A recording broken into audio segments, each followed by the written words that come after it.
Alors, il y a des années qui finalement sont des années attachantes.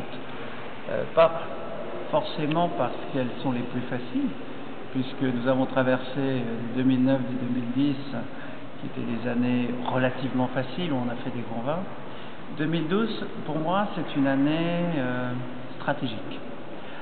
C'est une année stratégique au niveau des hommes, et c'est surtout une année de grand terroir.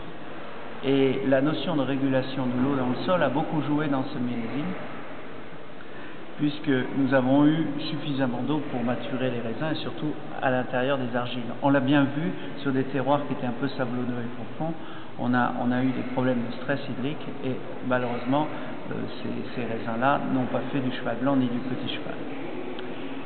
Je dirais aussi, malgré les petits rendements, on s'est rendu compte d'une grande hétérogénéité de vendange, donc il y a eu des interventions en verre très importantes où on a gardé que les raisins mûrs. Pour moi, c'était, je dirais, on aurait pu jouer avec l'étape de triage, mais le travail à la vigne, le travail des hommes sur ce grand terroir était fondamental pour réussir le millésime.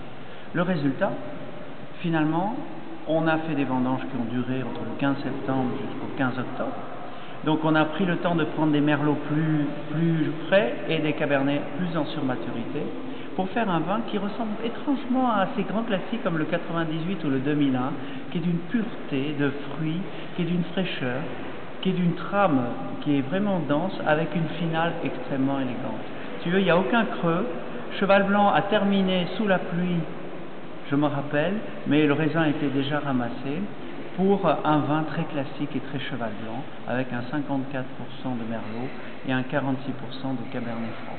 Et un petit cheval avec un 75% de cabernet franc et 25% de merlot.